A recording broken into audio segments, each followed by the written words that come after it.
Thank you for joining us for KREM 2 News at 5. I'm Sydney Schofield. Mark has the night off. We start tonight in the Gem State, where a federal judge says Idaho cannot prosecute doctors who perform abortions to protect a pregnant person's health or prevent self-harm.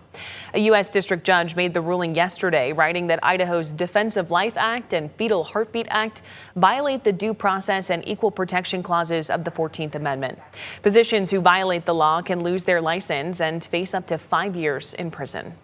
The ruling is so important that it will rival the impact of Roe versus Wade, of Dobbs versus Jackson Women's Health. The case establishes the fundamental right for a medically indicated abortion if it impacts the health of the pregnant person. But this is not the time to celebrate. This is the time to identify exactly how this ruling can be implemented for pregnant people in Idaho. That's what we're focused on right now. The ruling is not the final word. Idaho's Attorney General Raul Labrador says the state will appeal immediately.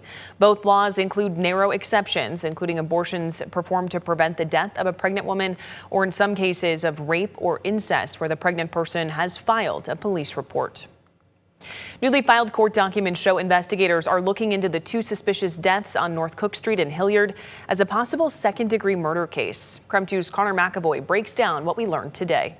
The affidavit identifies this case as a second-degree murder investigation. According to police, though, there is no threat to the public. Officers were called to the home Wednesday after medics found a man dead inside a garage. Once detectives arrived on scene, they discovered a second deceased man in a basement bedroom. A North Spokane home is now the center of a second-degree homicide investigation after police discovered 2 people dead inside. According to a newly filed search warrant affidavit, officers were called to the home Wednesday after medics found a man dead inside a garage. Investigators say there was a significant amount of blood around his head, along with a large clump of bloody hair nearby. But the investigation took a turn when detectives discovered a second deceased man in a closed basement bedroom. The affidavit reveals investigators found scratches and abrasions on that man's body, but no obvious signs of significant external trauma. They also found drugs, open pill bottles, and handwritten notes that appeared potentially suicidal in nature. Soon after, detectives found a hammer near the second man's body. The affidavit describes it as a large mallet or mini sledgehammer with an octagonal face covered in blood. Investigators say the shape of that hammer appeared to match the impressions found in the first victim's head. An examination of the first man's body found at least 2 blunt force injuries to his skull. According to investigators, the strikes had sharp, angled edges that created a star-shaped cut through the scalp and into the skull. Investigators say the 2 men appeared to have a cordial relationship. Police also learned several non-family adults were renting rooms inside the home. The first victim was last seen entering the garage around 4 Tuesday afternoon. Detectives also found surveillance cameras around the property, and now they're looking closely at cell phones. The search warrant seeks calls, text messages, social media activity, photographs, videos, and location information. Investigators say that digital evidence could help establish who was using the phones and what happened before the deaths. The Spokane County Medical Examiner has not identified the 2 victims. We'll keep you updated as more information about this case comes to light. Connor McAvoy, KREM 2 News. Let's head to our outdoor weather center now, where meteorologist Cody Proctor is standing by. Cody, a pretty nice day out there. What can we expect as we move into the weekend? Well, one thing that we can expect, Sydney, is still mostly temperatures into the 80s for us this weekend. And some folks should see still a fair amount of sunshine as we go into the weekend, but patchy smoke could still be an issue. And the other possibility in our forecast is some isolated thunderstorms, but it really depends on where you're at when it comes to those conditions. Now, as we're right now over at the Spokane airport, currently 81 degrees at the airport at this time. Winds are calm at this very moment, at least at the airport.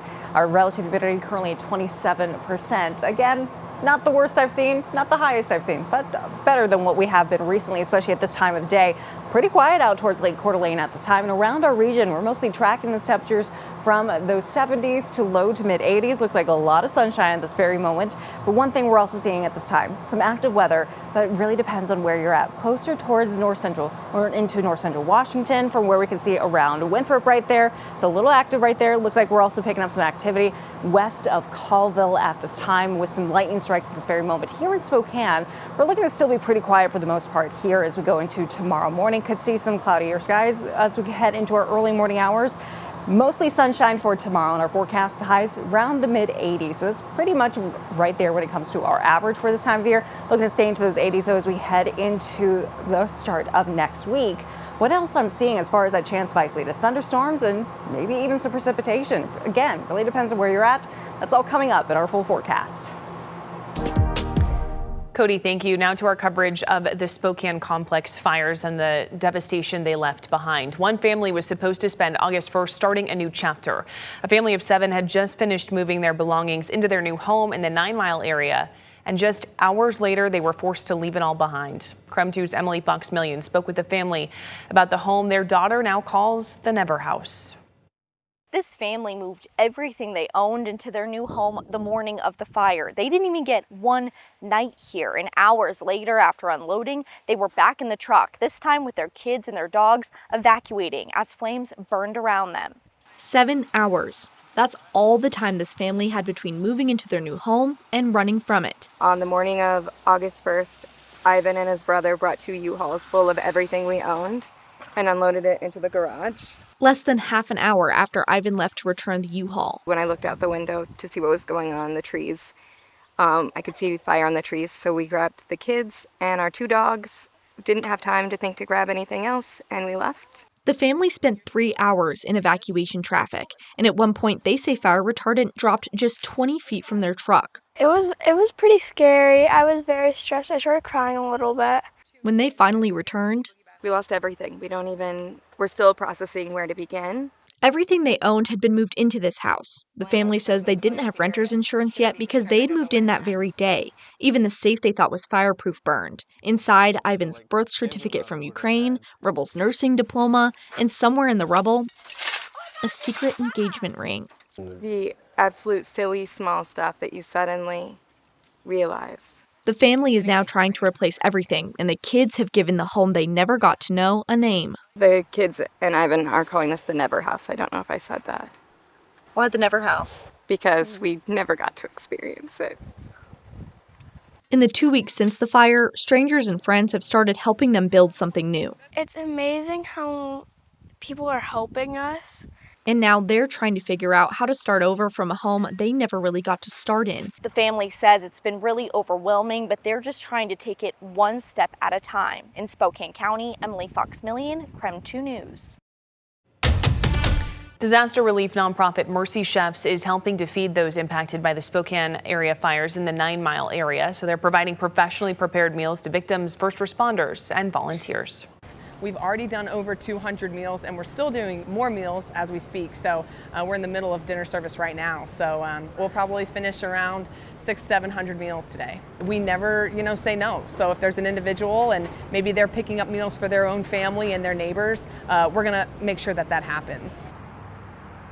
They'll be serving meals through August 18th at Lakeside High and 9 Mile Elementary. Lunch is from 11 a.m. to 1 p.m. Dinner from 4 to 6 p.m.